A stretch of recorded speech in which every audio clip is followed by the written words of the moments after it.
Welcome to Heartbreak Chronicles. The sight of you makes me sick. Her words cut like a knife, not because they were sharp, but because they finally tore through my 16 years of illusion.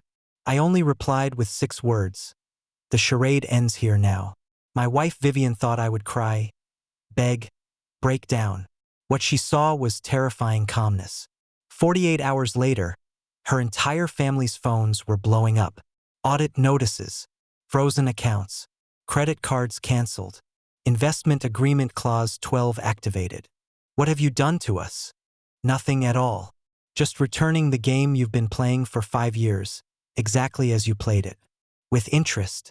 It all started with that sick comment on Wednesday night. No, that's not right. It all started 5 years ago. I just woke up that day. I'm Marcus, 40 years old, logistics company manager in the Madrid suburbs, data analytics specialist, professional habits, detecting transport anomalies, identifying supply chain patterns, eliminating system vulnerabilities, optimizing every link. Skills honed from 20 years in the field. Ironically, the biggest vulnerability in my life was my marriage. 16 years. I thought it was love. I thought it was family. I thought we were building a shared future. Actually, it was a meticulously designed, family-orchestrated, 5-year systematic financial fraud. And I was the only unaware victim. That fool. That ATM machine. That too stupid to notice anything man. Wednesday, 6:15 p.m. I had just returned home from work, carrying grocery bags, olive oil, tomatoes, fresh basil, parmesan. Vivian had texted about making pasta. The moment I opened the door, the air felt wrong. That tension, that pressure of an approaching storm. Vivian stood by the kitchen island, arms crossed. 38 years old. Part-time luxury boutique employee. The woman I'd known for 16 years and thought I understood. That expression. I knew it too well. Storm incoming. She started with the standard script. Dishwasher loaded incorrectly again. Why do you always put large plates on the bottom shelf? They block the water flow. And the coffee cups. Why can't you put them directly in the dishwasher? Why always pile them in the sink? And the dry cleaning I casually mentioned 3 days ago. You forgot to pick it up again. I specifically texted you a reminder. Do you ever take anything I say seriously? These should be normal household friction. Every couple has them. But in her mouth, they quickly escalated. I never listen when she speaks. Never prioritize her needs. Never appreciate everything she does for this home. I'm always distracted when she wants to communicate. I look elsewhere when she talks east. I check my phone when she speaks. I never take her seriously. Her volume increased. Her pace quickened. I adopted my usual survival strategy. I'm sorry. I'll be more mindful next time. I know you work hard. I'll do better. But tonight was different. Just as I said, I'll do better. She suddenly stopped, looked at me, ice cold. Then she said those words. The sight of you makes me sick. 16 years and I'm done with this charade. The air in the kitchen solidified. The refrigerator's hum seemed to stop. The wall clock stopped ticking. The entire world paused. I slowly set down the grocery bags. 16 years. Our entire marriage, in her words, was sickening and a charade. Before, I would have panicked, would have placated, would have blamed myself, would have immediately asked, what did I do wrong? And how can I fix it? But this time, a thought suddenly flashed through my mind. Why is she saying this now? Timing. Vivian always calculated timing. She's a shrewd woman. This wasn't an emotional outburst. Emotional outbursts are random, unpredictable. This was too precise, too dramatic, too much like something planned. I looked into her eyes, really looked. Not how a husband looks at his wife, how a data analyst looks at anomalous data. Then I said those 6 words. The charade ends here now. Her expression froze. This wasn't in her script. She had prepared for all my typical reactions. Crying, begging, self-blame, breakdown, anger, door slamming. She wasn't prepared for calmness. What do you mean? Her voice changed. Lost the confidence and sharpness from moments ago. Carried a hint of uncertainty. Exactly what I said. I turned around. Went upstairs. No door slamming. No arguments. No hysteria. Just walking away calmly. Step by step. Like someone who finally made a decision that should have been made long ago. "Where are you going?" She called after me. To think, I replied without looking back. Should have done this earlier. That night I didn't sleep. I sat in the study, the blue light from my laptop illuminating my face. Thinking. No, not thinking. Analyzing. What's the core of logistics management? Detecting anomalies. When a shipment's route suddenly changes, you don't immediately panic. You ask, why? When transportation costs suddenly spike, you don't immediately accept. You investigate, what went wrong? When a supplier's delivery times become increasingly unstable, you audit the entire process. My 16-year marriage was a supply chain filled with anomalies, and I had never audited it. Now it was time. I opened a new Excel file.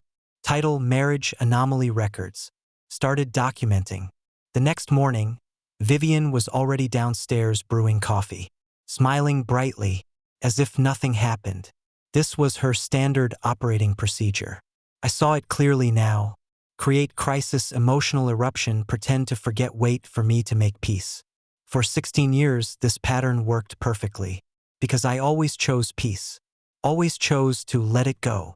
Always the first to back down. "Good morning, darling."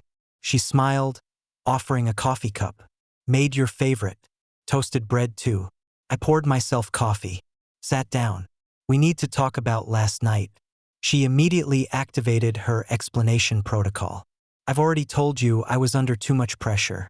You know how work is, the new boutique manager is particularly difficult.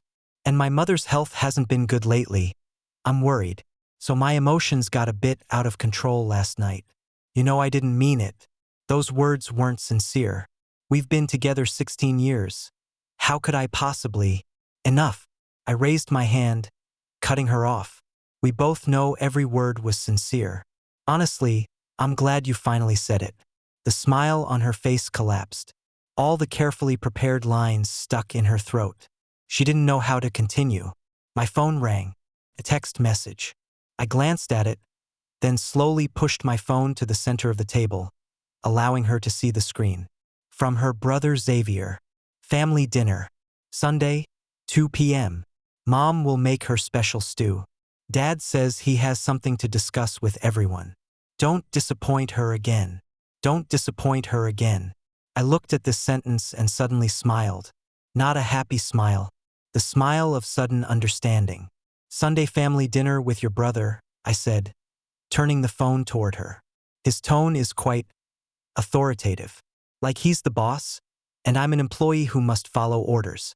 She quickly scanned the text. "He's just, you know how he is, rather direct. He's protective of family. Protective of family." I repeated the phrase, tasting its meaning. Protective from what? From me? Am I a threat to the family? That's not what he meant. She stammered. He just, he cares about Mom. Doesn't want her disappointed. So here's the question, Vivian. I leaned back in my chair, crossing my arms. Why would your brother think I would disappoint your mother? Last family dinner I remember clearly. I arrived on time, brought 2 good bottles of wine, helped clean up, volunteered to wash dishes afterward. How did I disappoint her? Silence. Vivian avoided my gaze. She started making that gesture, touching her neck. After 16 years of marriage, I knew this gesture too well. This was her habitual small movement when lying. Nervous, guilty, fabricating reasons. "Vivian." My voice was calm, but had a hardness she'd never heard before. "How do you describe me to your family?" "Nothing special. Just, normal spousal complaints. Everyone complains about their spouse to family, right? It's normal. Complaints." I seized this word. "Complain about what specifically? Give me some examples." The frequency of her hand touching her neck increased. "Just, daily trivial matters. Sometimes you forget things. Work makes you absent-minded. Not considerate enough. Normal couple friction. I stared at her for 10 seconds. She couldn't hold my gaze and looked away. Normal couple friction, I said slowly, wouldn't make your brother specifically add, "Don't disappoint her again," in a Sunday dinner invitation. That tone isn't an invitation. It's a warning. It's a command. As if I'm an unreliable, problematic person who needs to be warned. So I'm curious. What exactly is your family's impression of me? She stood up. I need to go to work. We'll talk tonight. Okay? Fine. I nodded. I'll attend Sunday's dinner. I think I should properly observe how your normal complaints have been interpreted by your family. The color instantly drained from her face. You don't have to. If you don't want to go, I can tell them you're busy with work. No. I stood up, meeting her eye level. I want to go. In fact, I can't wait. Over the next few days, I started doing something I'd never done in 16 years. Observe. Not as a husband observing. As an analyst observing. Thursday night, Vivian received a call from her mother. I was working in the study, door cracked open. "No, Mom, he's coming." "Yes, I know. I tried to persuade him, but he insists on coming." "Okay. I'll do my best to make him behave." "Yes, I understand." "All right, see you then." Behave? Behave how? Like a normal person? Like someone they can tolerate? Like someone who won't say the wrong thing or ruin the atmosphere? Friday night, she spoke with Xavier again. This time I heard more clearly. I know he can be sometimes. Yes, I don't know why he's suddenly so insistent on coming. Usually he doesn't really want to attend. Well, I'll handle it. If he says something inappropriate, If I say something inappropriate? At my own wife's family dinner, what inappropriate things could I say? Unless there are things they don't want me to know. Unless there are topics they don't want discussed in front of me. Unless my very presence is a problem. Saturday, I got a haircut, bought a new shirt. If I'm attending a trial, I might as well dress properly. I also did something else. I went to the bank and printed all joint account statements for the past 3 years. All of them, every transaction. Brought them home. Started marking. Sunday, 1:55 p.m. We arrived punctually at Vivian's parents' house in the Madrid suburbs. A nice detached house. Beige exterior walls. Neat garden. Kitchen renovated with my money. Living room furniture bought with my money. Part of the mortgage paid with my money. But I was never thanked. The door opened. Vivian's father Lawrence. 60 years old. Restaurant owner. Wearing an apron, wine glass in hand. Marcus. He shook my hand, but his eyes darted elsewhere. Looking at my shoulder, at the street behind me, anywhere but my eyes. "Welcome. Come in." "Thank you for inviting me," I said, handing him the wine I'd brought. 2 bottles of Rioja 2015 vintage. "You mentioned liking this last time." "Ah, yes. Good." He took the wine and turned away. "No, thank you." "No, how thoughtful." Not even a second glance. As if what I handed him wasn't a carefully selected gift, but tribute he was entitled to. Miriam emerged from the kitchen. 58 years old. Floral apron tied around her waist. "Marcus, so glad you could come." The tone.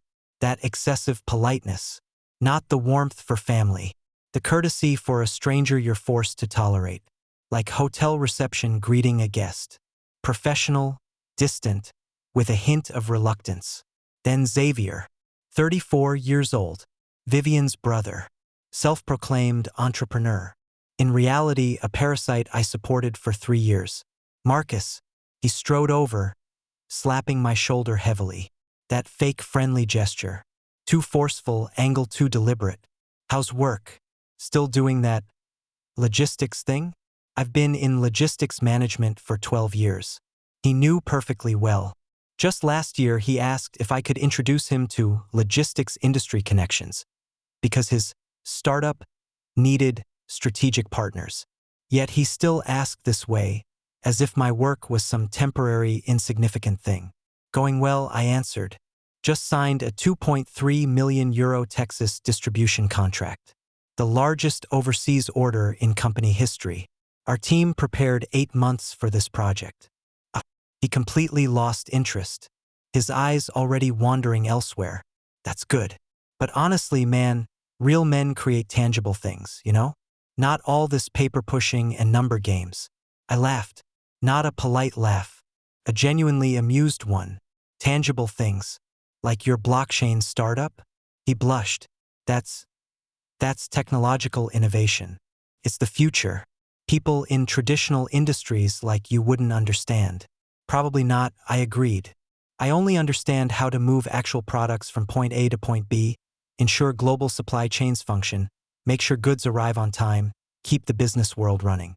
But you're right. Not as tangible as creating technological innovation. Vivian glared at me from the side. That look, shut up. Don't cause trouble. Follow the script. I smiled at her. Then we sat down to eat. The table was round. Lawrence and Miriam sat at the head. Xavier to the right. Vivian next to me. The stew was indeed good. Miriam is a good cook. If only her personality could match her culinary skills. The first 10 minutes, normal small talk. Weather. Neighbor gossip. Some TV show. Then Lawrence cleared his throat. The signal. The real business was beginning. You all know how running a restaurant has become increasingly difficult. He began the standard speech. I'd heard this speech many times. The script never changed. Ingredient costs skyrocketing. Premium olive oil prices doubled. Fresh seafood supply unstable. Competition fierce. 2 new restaurants opened across the street. Both chain operations with lower prices. Government tax policies. Labor laws increasingly strict. Hard to find good staff, harder to keep them. He continued listing difficulties, while I observed how Vivian nodded at the right moments, observed how Xavier sighed on cue, observed how Miriam wiped her eyes at critical junctures. This was a meticulously choreographed performance. And how many years had I watched this play? Then Lawrence paused. He looked at his plate, voice becoming heavy. We really need to invest in new equipment. The kitchen oven is nearly done for. The refrigeration system is aging, broke down last week. We lost a batch of ingredients. Without upgrading equipment, it's hard to stay competitive. We might really have to consider closing. Silence. Dramatic silence. Miriam dabbed the corner of her eye with her napkin. Xavier sighed. Vivian looked at me, expectation in her eyes. Then Lawrence looked at me. As family, I thought, perhaps you could consider helping us. Not for free. An investment. Once the restaurant weathers this difficult period, you'll see returns. We can sign an agreement. Investment. I repeated the word, as if pondering. How much do you need? Lawrence's eyes brightened momentarily. 15,000 euros should cover the basic equipment. Of course, if we had 20,000 euros, we could also upgrade the menu and do some marketing promotion. Xavier immediately jumped in. He'd been waiting for this opportunity. Speaking of investments, my project has reached a critical stage. The blockchain platform we're developing is technically mature. We just need that final capital injection to launch the beta version. About 20,000 euros. Once the beta is online, venture capitalists will swarm in. That's certain. I've already spoken with several VCs. So, if possible, as family, so 35,000 euro total.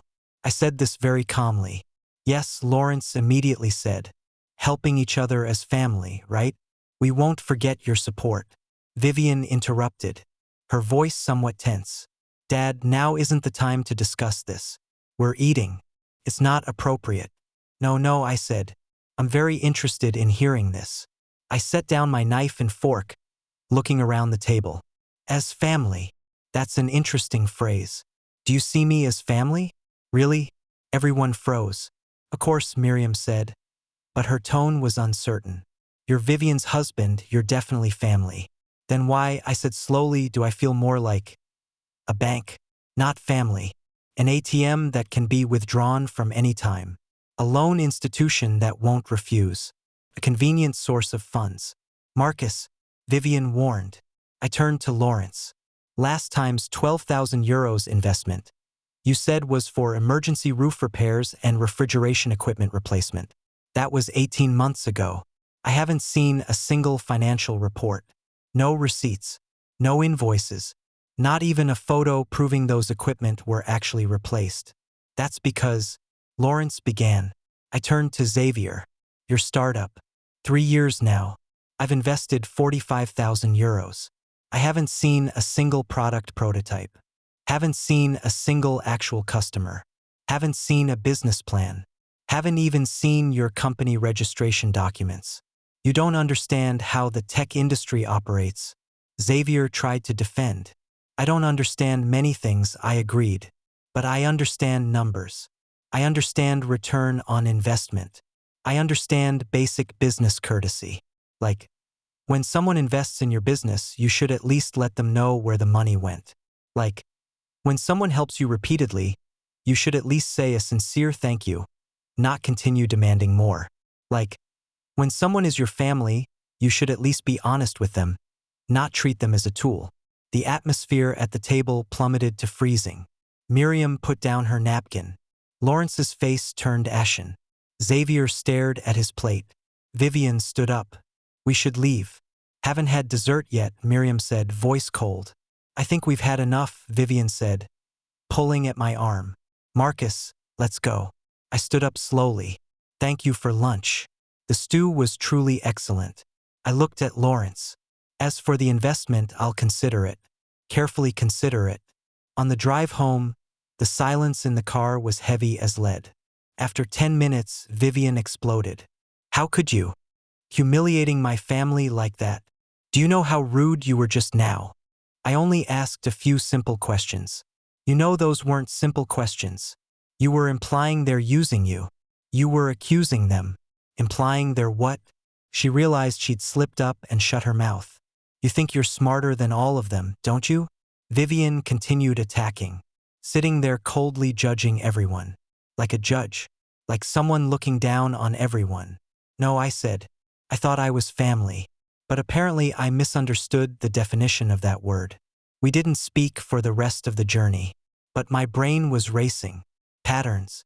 Behaviors. Reactions. 16 years of marriage data began rearranging, forming a new, terrifying picture. I needed more data. I needed evidence. I needed to confirm my suspicions were real, not just an overreaction triggered by a sick comment. Monday, 8 p.m. Vivian said she was meeting a friend. Which friend? I asked. Carmen. You don't know her.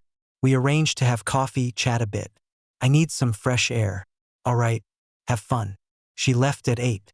I gave her 20 minutes, making sure she was really gone. Then I started searching. Not snooping. Auditing. Investigating. Exercising my legal rights as a spouse, joint account holder, and co-owner of communal property. First, home documents. We have a study with a filing cabinet. Mainly household documents, tax records, investment agreements, insurance papers. Vivian has a key. I have one too. This is joint property. I opened the filing cabinet, systematically browsing. First drawer, bank statements, credit card bills, utility bills.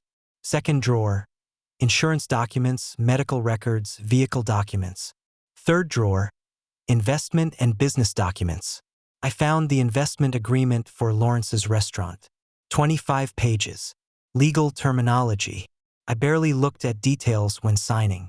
Vivian said it was a standard agreement, prepared by her father's lawyer.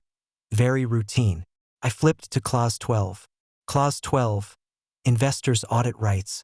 The investor has the right, with 72 hours written notice, to conduct a comprehensive financial audit of the investee.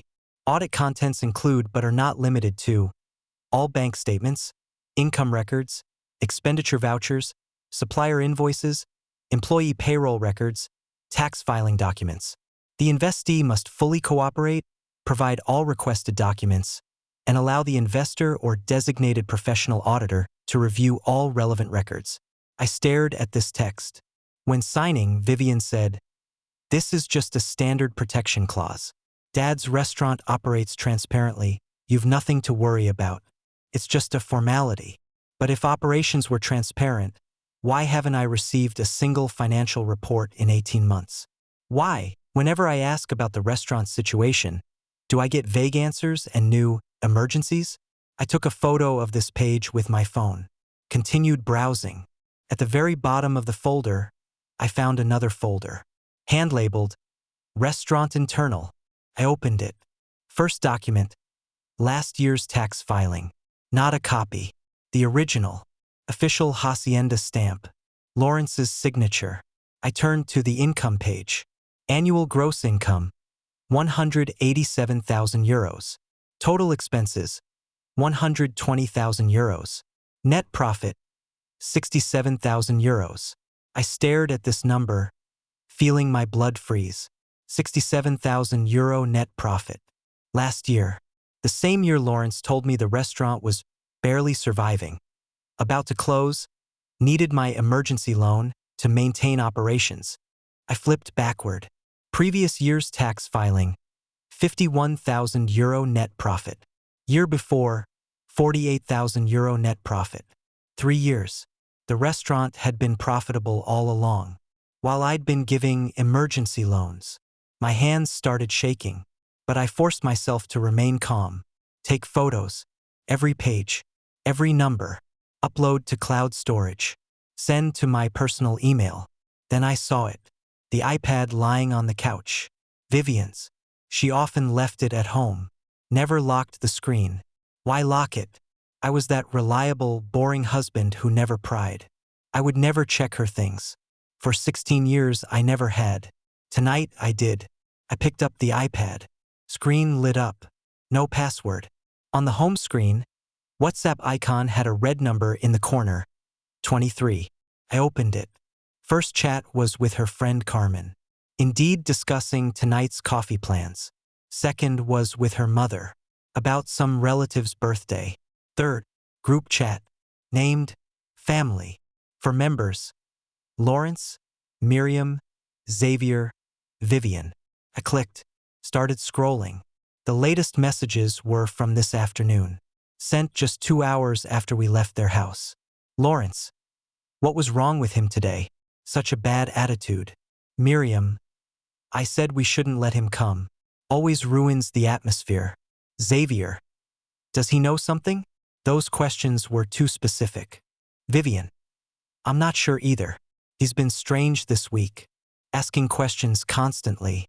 Lawrence, you need to control him. We really need that money now. The bank is pressing.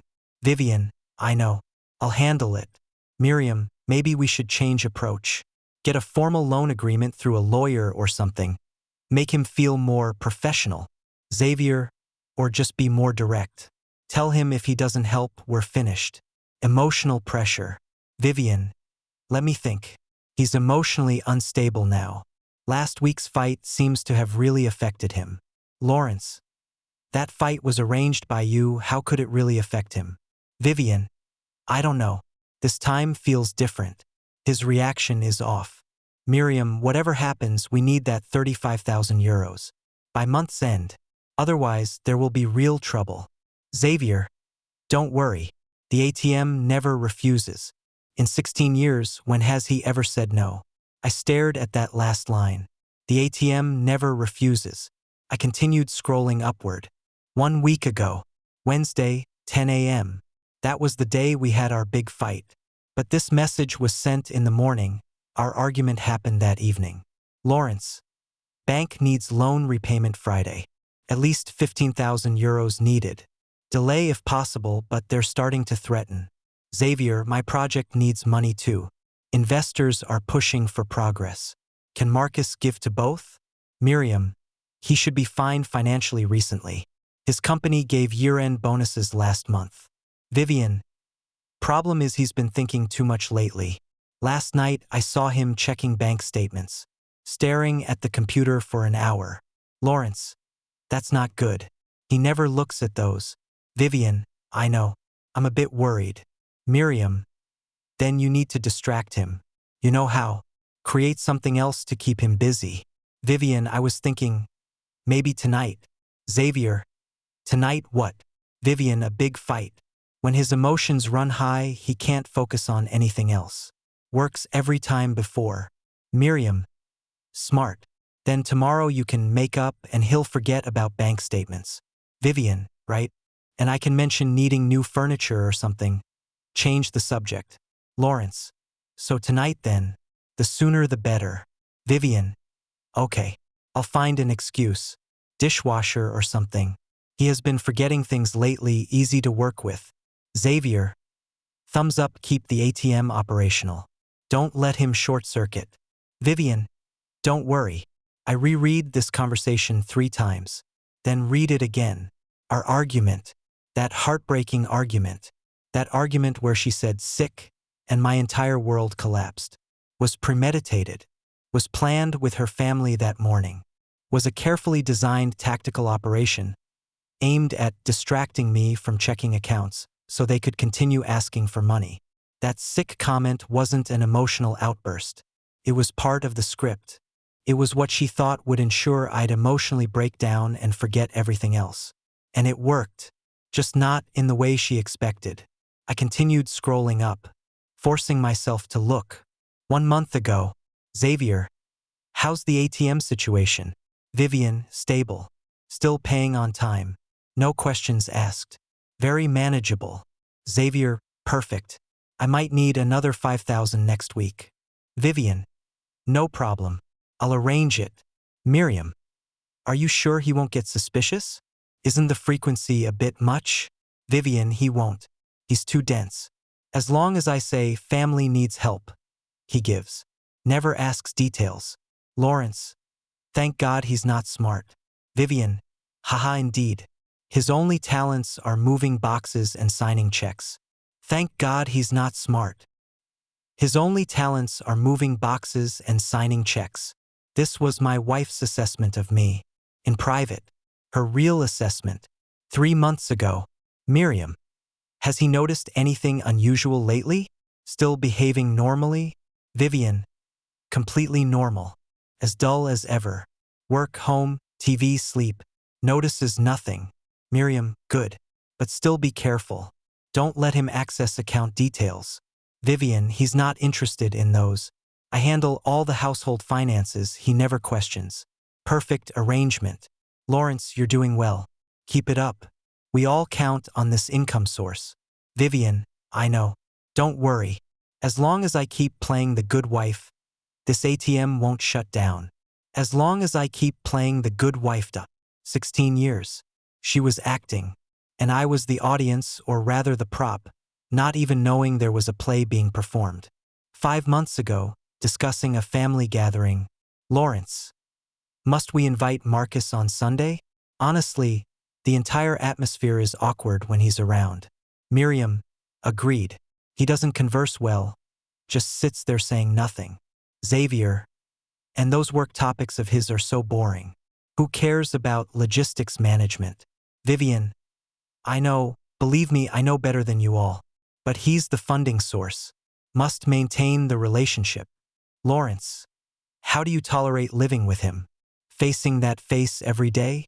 Vivian. I close my eyes and think of something else. Seriously. Miriam. Oh my God. Vivian. Vivian. What? I'm just being honest. It's not like he knows. He thinks our marriage is happy. Xavier. Face with tears of joy, your acting is first rate. Vivian. It's a survival skill. What's a little performance for maintaining quality of life? Lawrence. So invite him this Sunday. Smile and endure. Besides, I need another loan next month. Need to lay groundwork. Vivian. Understood. I'll make sure he comes. I close my eyes and think of something else. This is how my wife described our intimate life. Not joking.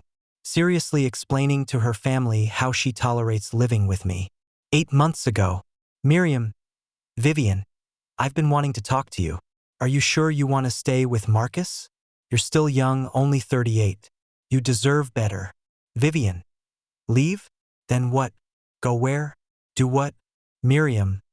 Find someone you actually like. Vivian, Mom. Don't be naive. My boutique job pays only €850 monthly. The house is in his name, he bought the car, he pays all bills. What would I live on if I left? Miriam. But you don't love him. Isn't that painful? Vivian. Love? Mom, we're adults. Love doesn't pay bills. Love doesn't buy designer bags. Love can't give me a comfortable life. Vivian. Marcus has stable work, high income, doesn't ask questions, lets me freely do what I want. That's more useful than love. Miriam. Put that way, Vivian. And honestly, he's easy to manage. Not smart, not suspicious, emotional needs aren't high either. Perfect provider. Just a little attention now and then, and he's satisfied. Lawrence. Rational choice. Vivian, yes, it's a rational choice. Not love, business. And it's good business. Love doesn't pay bills. Not love, business. Perfect provider. My 16-year marriage, in her words, was good business. I kept scrolling. 1 year ago, a year and a half, 2 years. The pattern clear and cruel. Every family emergency was pre-planned. Every unexpected expense was a scheduled withdrawal.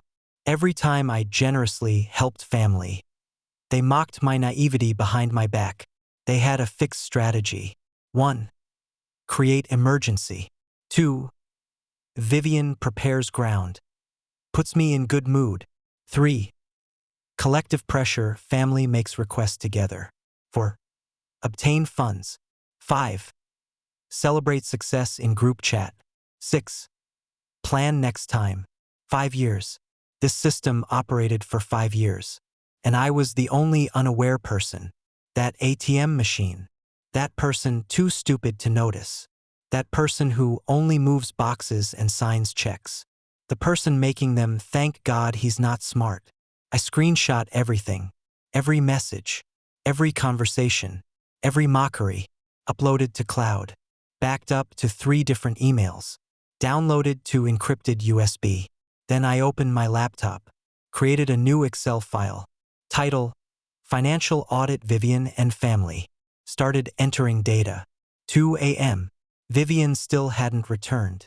Her coffee became dinner. Then one more drink. I didn't care. I was working. This is what I excel at. Data analysis. Timeline. Amounts. Frequency. Patterns. Every transaction from the past 3 years. 2022. Restaurant emergency repairs. 12,000 euros. Xavier's startup seed funding. 15,000 euros. Various family emergencies. 3,500 euros. Birthday/holiday gifts. 2,800 euros. Bills paid for them. 4,200 euros. Subtotal: 37,500 euros. 2023. Restaurant equipment upgrade. 8,000 euros. Xavier's second funding round. 18,000 euros. Emergency family loans. 4,500 euros. Birthday/holiday gifts. 3,100 euros. Bills paid for them. 4,800 euros. Subtotal: 38,400 euros. 2024 to date. Restaurant emergency loan. 8,000 euros. Xavier's critical stage investment. 12,000 euros. Emergency family loans. 2,000 euros. Birthday/holiday gifts. 2,600 euros. Bills paid for them. 3,000 euros. Subtotal: 27,600 euros. 3-year total: 103,500 euros. 103,500 euros. Average 34,500 euros annually. Average 2,875 euro monthly. And this doesn't include all normal household expenses I covered: mortgage, utilities, food, insurance, Vivian's car insurance and maintenance, vacations, restaurant dinners. Those at least 30,000 euros annually. My annual after-tax income: 52,000 euros. Actual annual spending on Vivian and her family: 64,500 euros. Numbers don't lie. I was spending beyond my means. Annual deficit: 12,500 euros. I was draining savings, emptying retirement accounts, mortgaging my future. For what? For people who called me ATM machine. For a woman who said, I close my eyes and think of something else. For a relationship she called business, not marriage. At 3 a.m., I heard the door open. Vivian returned. She came upstairs, saw the study light still on. Pushed the door open. Still not sleeping? Working? This late? I looked at her. Really looked. Not husband looking at wife. Auditor looking at audit subject. She seemed slightly drunk. Flushed face. Smile a bit too bright. How was your chat with Carmen? Great. She's so funny. We had some wine, talked a lot. You know, girl stuff. I nodded. That's good. She came over, leaned on my chair, hand on my shoulder. Alcohol gave her an intimacy usually absent. What are you looking at? Work stuff. Data reports. She glanced at the screen. Oh, those boring numbers. Yes, those boring numbers. She yawned. I'm going to bed. You should rest soon too, don't work too hard. She kissed the top of my head. That gesture. Mechanical. Perfunctory. Like patting a pet's head. Good night, dear. She left. I kept staring at the screen. 103,500 euros. That wasn't the price of love. That was the cost of my naivety. Tuesday morning, I called in sick. First time in my 16-year career. I needed a day to plan next steps. First, I called my lawyer, Ricardo. We met 3 years ago at an industry conference. Family law and financial fraud specialist. When I exchanged business cards with him, then I had no idea I'd ever need his professional services. Ricardo, it's Marcus. I need your help. Of course. What is it? I need a divorce. And I need to ensure it's completely in my favor. 2 seconds of silence. Do you have evidence of fault? Adultery? Abuse? Abandonment? I have WhatsApp messages from her and her family for the past 5 years, detailing how they systematically treated me as an ATM machine, how they premeditated arguments to distract me, how they mocked me behind my back. I have official tax documents proving their restaurant's actual profitability while they told me it was losing money. I have complete records of every investment and loan for 3 years, totaling over 100,000 euros, with no returns. I have evidence this was systematic, premeditated financial fraud. Rapid typing sounds came from the other end. Send it to me. Everything. Today. Now.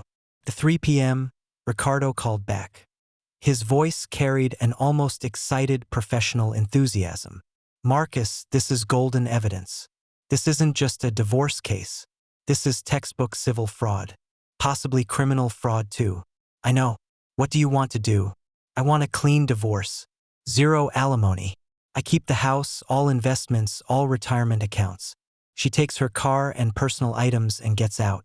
Completely feasible with this evidence. In fact, I think she won't get a cent from the house. You purchased it before marriage, right? Correct. With my money. She was added to the title after marriage, and now it appears that was obtained through fraudulent means. Perfect. We can revoke that change. Anything else? Yes. I want to use criminal prosecution as leverage. If she or her family resists, I'll submit everything to the civil guard. Financial fraud, contract fraud, unjust enrichment, possibly tax fraud. Smart strategy. Maximum pressure. What else? One more thing. Her father's restaurant. I have the investment agreement. Clause 12 gives me complete audit rights. He laughed. 72-hour notice period. Want to trigger it now? Yes. Send the notice today. I want to see every receipt, every bank statement, every supplier invoice, every employee payroll record, every tax filing for 3 years. This will drive them crazy. That's precisely the point. Panicked people make mistakes. People making mistakes reveal more. I also need to immediately freeze all our joint accounts. Cancel all her authorized user status on my credit cards.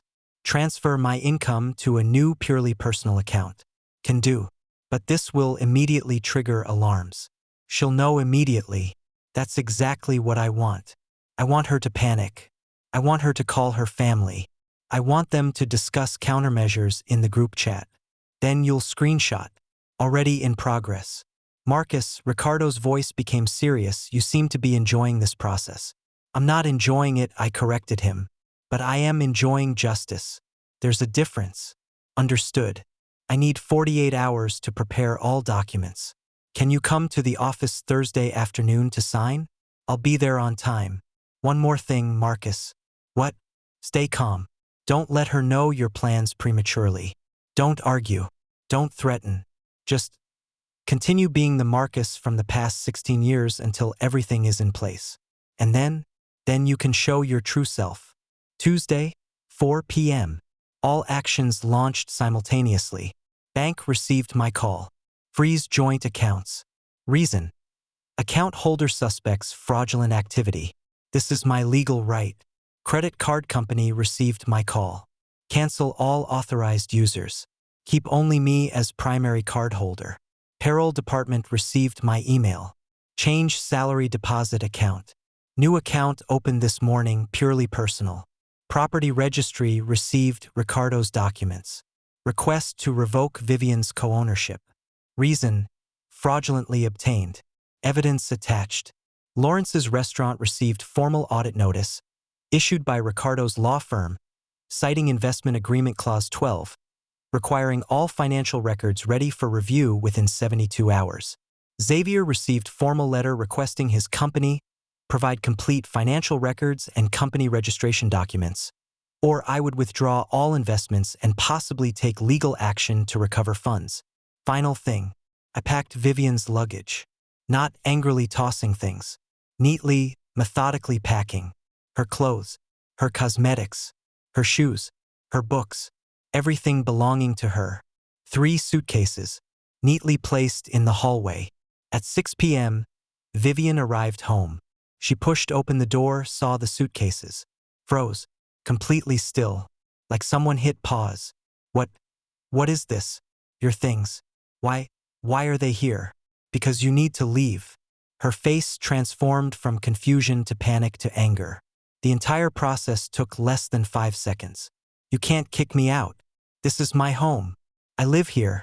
No, my voice was calm. This is my house. Bought with my money. Purchased before marriage.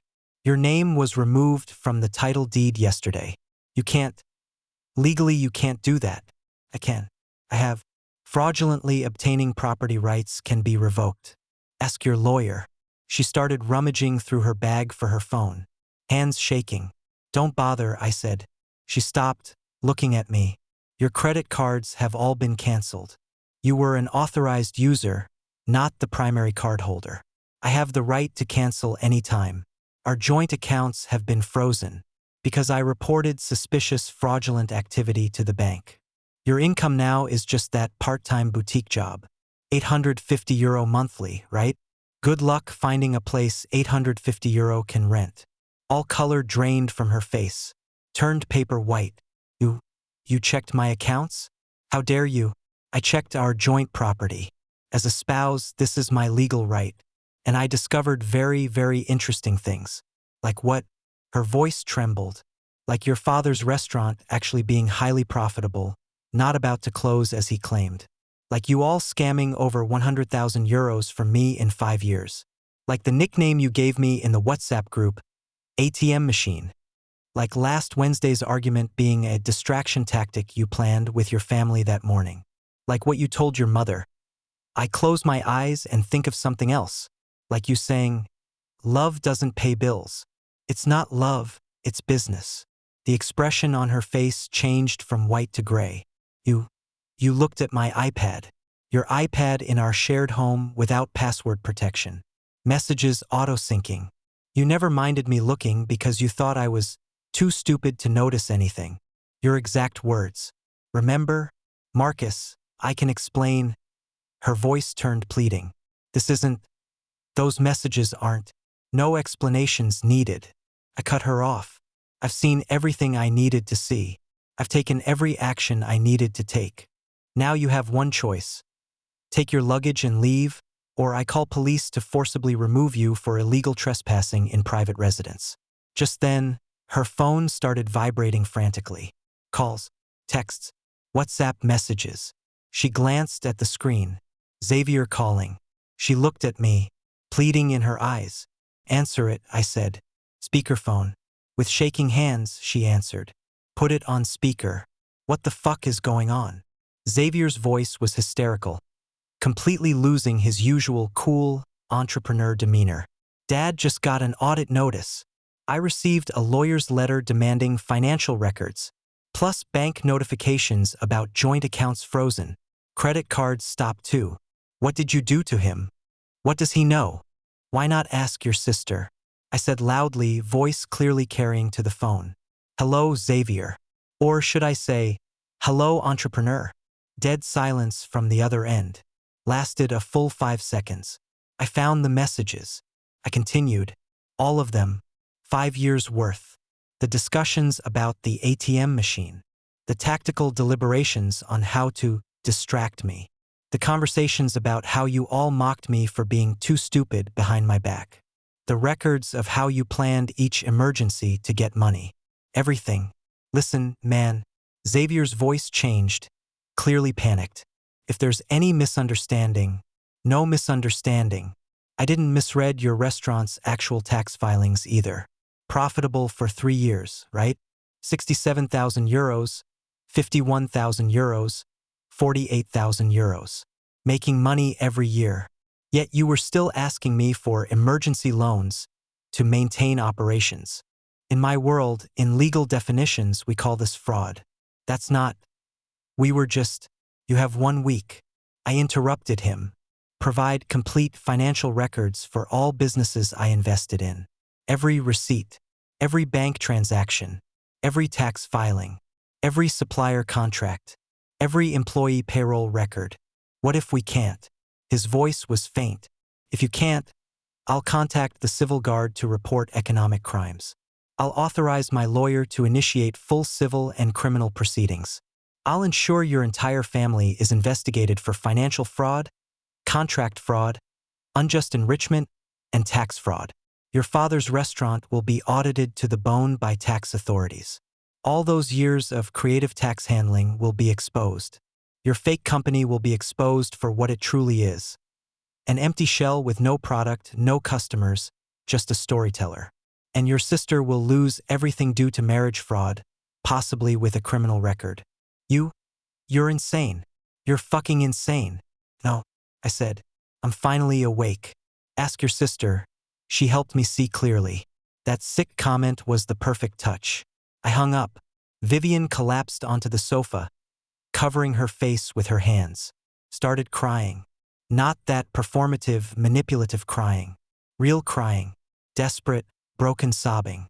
Please, her voice came through her fingers. Please, we can fix this. I'll make them repay everything. I'll make them apologize. I'll do anything. I don't want money. My voice had no warmth. I don't want apologies. I want divorce. She looked up. I swollen. Makeup ruined. 16 years. We've been together 16 years. We could go to counseling. We could start over. 16 years of lies. I said. 16 years treating me like an ATM. 16 years mocking me behind my back with your family. 16 years closing your eyes thinking of something else. 16 years treating our marriage as business, not love. No, Vivian. Some things once broken remain broken. Some betrayals are unforgivable. What if I refuse divorce? She was still trying to find some leverage. Then prepare for a very ugly, very public, very expensive court battle. I have enough evidence to prove systematic financial fraud. The judge will see how you used marriage for fraud. You'll not only get nothing, but possibly face criminal charges. And I added, the entire process will be public. Your friends will know. Your colleagues will know. Your neighbors will know. Everyone will know you treated 16 years of marriage as a fraud business. She buried her face back in her hands, continuing to cry. But this time I felt nothing. No softening. No urge to comfort. That Marcus who always compromised first, always apologized first, always put peace first was dead. Died last Wednesday night. Died with that sick comment. The next 48 hours were a series of frantic calls, texts, and WhatsApp messages. Miriam. Marcus. Please, can we talk? We're family. Family shouldn't be like this. Lawrence. Can we sit down and talk properly? Like adults? I admit some of our approaches weren't quite appropriate, but this doesn't warrant. Xavier. Bro, seriously, we can fix this. What do you want? We can repay. Sign agreements. Anything you want. I screenshot every message. Every message was more evidence. Proving they knew they were wrong. Proving they were panicking. proving they realized they'd gone too far this time. I blocked everyone. Vivian remained in the house. She had nowhere to go. Her €850 salary wouldn't rent any decent apartment. Her friends, those she constantly boasted to about her wonderful marriage and generous husband, what could they offer now? A couch? Temporary lodging for a few days? But she slept in the guest room. I locked the master bedroom door. We didn't speak. Occasionally crossed paths in the kitchen. She'd try to speak. I'd walk away. Nothing left to say. Thursday afternoon, Ricardo's office. A stack of documents on the table. Divorce agreement. Property division agreement. Evidence file. Ricardo pointed to each document, explaining, "This is the divorce agreement. Terms very clear. Zero alimony. Based on her fraudulent behavior, she forfeits rights to economic support. She keeps personal belongings and her car. That car was registered in her name anyway. All other assets go to you: house, investment accounts, retirement funds, savings. She waives any claim to your current and future income. This is the property division agreement. Basically reiterates the above but in more detailed legal language. This is the evidence file. All evidence we compiled: WhatsApp messages, tax documents, bank records, investment agreements. If she refuses to sign, we take this to court. If she signs, this agreement includes a clause. You agree not to pursue criminal charges for these fraudulent acts. Audits can continue. You have legal right to audit your investments, but if they cooperate and repay debts, you won't pursue further. This is her and her family's way out. Accept these terms or risk criminal prosecution." I nodded. This is her only choice. If she's smart, she'll sign. What if she isn't smart? Then we go to court. Frankly, with this evidence, I look forward to that. It would be an exemplary case. But it would be a long battle for you, he reminded. I've waited 16 years, he said. I don't mind waiting a few more months to see justice served. I signed. Ricardo signed as witness. Now we needed Vivian's signature. Friday evening. I brought the documents home. Vivian sat in the living room. These 2 days she'd been on the phone with her parents, with her brother, with lawyers. I overheard fragments of conversations. What evidence does he have? Lawyer says it's hard to fight. Maybe we should. But the family would. I know, but... Now she saw me enter with the folder. Expression a mix of fear and expectation. What's this? I placed the folder on the coffee table. Divorce agreement. Read it. With trembling hands, she opened it. Started reading. Face growing paler. This is too harsh. I should get some compensation. You should get imprisonment. I interrupted. But I'm being merciful. Sign this, accept a clean divorce, I won't press charges. What if I don't sign? I pushed over another folder. This is the complete evidence package I'll submit to the civil guard. Financial fraud. Contract fraud. Unjust enrichment. Your family will be investigated. Your father's restaurant will be audited thoroughly. Tax authorities will be very interested in his creative accounting. Your brother's fake company will be exposed. And you will lose everything for systematically committing fraud within marriage, plus have a criminal record. Her hands were shaking. The document trembled in her grasp. You've really changed. Changed? No, Vivian. I've always been this person. You just thought I was too stupid to see. Too stupid to notice anything. Remember? That was just... Those words weren't... Sign. I had no patience for her explanations. I was done with this conversation. You have until Monday. Then, regardless of whether you sign, I'll take action. Monday, 10 a.m. Ricardo's office. Vivian arrived. With her lawyer. A tired-looking, middle-aged man. His expression told me he'd seen the evidence file, had told Vivian the truth. She had no leverage. The meeting lasted 3 hours. Vivian's lawyer tried to secure something. Anything. €20,000 one-time compensation.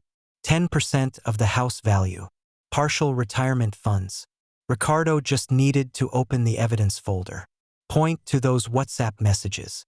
Point to those tax documents. Point to that detailed €103,500 list. Vivian's lawyer would fall silent. Finally, he leaned over to Vivian, said something. She cried. But eventually, she signed. Page after page. Her signature crooked, but valid. When finished, Ricardo collected all documents. Agreement effective. You are now separated. Formal divorce will complete in 3 months. Standard waiting period under Spanish law. But legally, you are no longer spouses. Vivian stood up, looked at me, eyes filled with mixed emotions. Hatred, sadness, regret, despair. You'll regret this, she said. Someday you'll realize what you've done, and you'll regret it.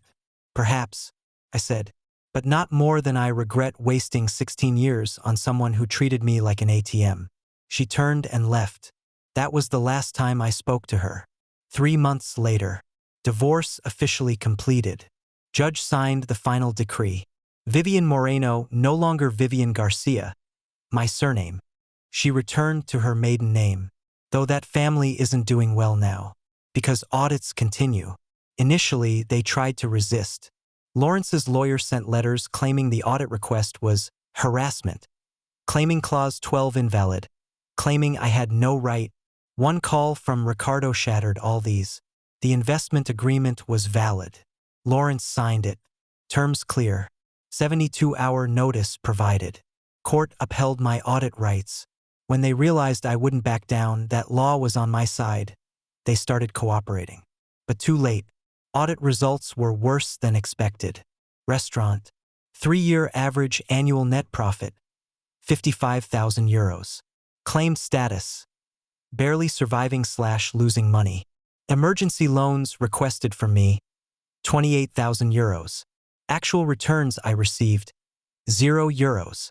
Estimated tax evasion. Based on undeclared cash income 34,000 euros. Tax authorities, Agencia Tributaria, were very interested in that 34,000 euros. They launched their own investigation. Xavier's startup was even more laughable. Registered company. Yes, exists. Actual product development investment. 0 euros. Actual customers, 0. Actual employees besides himself, 0. Destination of my 45,000 euro investment. Personal consumption, luxury goods, restaurants, vacations, nightclubs. Civil Guard classified it as a fraudulent investment scheme. Technically not a complete Ponzi scheme, as there was only one victim. But same nature. Taking investor money for personal pleasure while promising returns that would never materialize. Lawrence and Miriam were forced to sell the restaurant. Not because of poor management, because of money owed to tax authorities plus penalties, plus legal fees, plus sudden loss of ongoing capital injection from their main investor, me. Without my money, they discovered the restaurant wasn't as profitable as it appeared. They had been using my investments to cover their luxurious lifestyle expenses. Money earned by the restaurant should have been reinvested in the business or saved. But they used it for new cars, vacations, luxury dinners, funding Xavier's startup. And the hole was filled by me. Now no one filled it. The hole was exposed. Business collapsed. Buyer didn't pay much. Because once due diligence was done, any clear-eyed person could see this business was hollowed out. Lawrence now works at a chain restaurant, not as manager, as kitchen prep staff, cutting onions, preparing ingredients, cleaning counters, hourly wage 12 euros, 40 hours weekly, monthly 1,920 euros. For a man who once owned his restaurant, once thought my job was pushing paper, once said, real men create tangible things. This is quite tangible work. Xavier's situation is worse. His startup officially closed. He now delivers food, riding an electric bicycle, wearing bright yellow uniform, delivering meals to homes of those who were once his potential clients. That man who said my job was pushing paper. That man who said, real men create tangible things. Now pushing delivery bags around town. Ironic. The universe has the most exquisite sense of humor. Miriam has sent me messages several times. Initially angry. How could you do this to family? You've ruined us. Later pleading, please Marcus, Lawrence's health is really suffering. Too much stress. Finally threatening. You'll pay for this. Karma. All blocked. Vivian. 6 months later. Today. Friday evening, 7 p.m. I sit in the home office. My house. My space. Completely mine. Reviewing this quarter's investment report. Numbers looking good. No family emergencies, suddenly needing 5,000 euros. No, can you help calls requiring 10,000 euros. No, just temporary borrowing becoming permanent. My savings account recovering. Steady growth. My retirement fund growing. Back on track. My blood pressure dropped from 140/95 to 120/80. My sleep quality improved. My work performance better. Last month I received a promotion. Without constant family drama distractions, I can focus. I can think. I can do my job well. And my boss noticed. As for Vivian, I know her recent situation. Not because I'm tracking her. Because it's a small city. People talk. She lives in a studio apartment on the other side of town. Monthly rent 750 euros. Full-time job. Chain supermarket cashier. 40 hours weekly. Monthly salary 1,200 euros. After rent, utilities, food, transportation. Not much left monthly. That boutique part-time job? She was fired after our situation became public. Turns out that job was given by a friend of Lawrence. A favor. When Lawrence lost his restaurant, lost his standing, the favor disappeared too. Nobody wants to hire someone involved in a family financial scandal. Especially in the luxury goods industry. Image matters. And her image, now she scans items, makes change, bags groceries, 8 hours daily. Repeating that phrase, did you find everything you need? Need a bag. Then yesterday something happened. I went to the supermarket. Not the one where she works. Another one. I needed to buy food for the weekend, plus some supplies for a Colorado trip next week. 2 weeks vacation. Mountains. Hiking. Solitude. Peace. Couldn't wait. I pushed my cart between aisles. Turned a corner. She was there. Vivian. Wearing supermarket uniform. Blue vest, white shirt. Name tag. Vivian. Hair in ponytail. No makeup. Looking 5 years older than 6 months ago. At the register. Scanning items. Mechanically repeating, did you find everything you need? She looked up. Saw me. The look. First shock. Then panic. Then shame. Finally anger. All these emotions flashed across her face in 2 seconds. I could have turned away. Could have gone to another register. Could have avoided this confrontation. But I didn't. I pushed my cart, walked straight to her register. Last in line. Step by step forward. Watching her scan other customers' items. Watching her hands trembling. Watching her realize there was no escape. My turn. I placed my items on the conveyor belt. Hiking boots. Waterproof jacket. Trekking poles. Freeze-dried food. Water bottle. Map. Compass. Shopping list of someone preparing for adventure. Shopping list of a free person. She began scanning. Not daring to look at me. Staring at the barcode scanner. Beep. Beep. Beep. Did you find everything you need? Her voice shaking. The script. Mandatory script. Job required her to ask every customer. Even me. I looked into her eyes. Really looked. I did. I said. Finally did. She froze. Hand stopped midair. I continued. I found freedom. I found dignity. I found self-worth. I found everything that was buried these 16 years. So yes, I found what I needed. Her eyes started reddening. But she dared not cry. Not cry at work. Not show emotion in front of customers. She continued scanning the last few items. Hands shaking. Total 247 euros and 85 cents. Her voice barely audible. I swiped my card. Transaction complete. Picked up shopping bags. Turned. Walked 2 steps. Paused a second. Not to look back. Not to say anything. Just to let that moment linger 1 more second. Then continued walking. Out of the supermarket. Into Madrid's warm evening. Toward my car. Toward my freedom. while she remained there, still at that register, still repeating that phrase, still working for 12 euros and 50 cents hourly, still paying the bill for her choices 5 years ago. The charade ends here now, and I have never felt so fucking free. Epilogue. For those still hesitating. If you're reading this story and it feels familiar, if you feel like that ATM machine, if you feel someone is closing their eyes thinking of something else, if you feel your kindness is being systematically exploited, if you feel your generosity is taken for granted, if you feel you're in a relationship, but your partner calls it business, remember a few things. Data doesn't lie.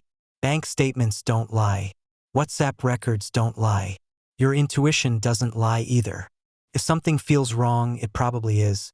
If numbers don't add up, someone is likely lying. If you're always giving but never receiving, you're probably being used. And most importantly, clarity matters more than kindness. Dignity matters more than peace. Freedom matters more than any relationship. When does the charade end? When you say ends here now, not tomorrow, not next week, not when things improve, not one more chance, not maybe they'll change. Right now, say those 6 words, then take back your life, because you're not an ATM machine. You're a person deserving respect, appreciation, honest treatment, and anyone not treating you that way doesn't belong in your life. No matter who they are, no matter how long you've been together, no matter what excuses they use, the charade ends here now. Ends when you decide it ends. And when it ends, when dust settles, when everything becomes clear, you'll discover the feeling of freedom is better than anything. That's the end of today's story. For more captivating tales, hit subscribe and never miss an episode.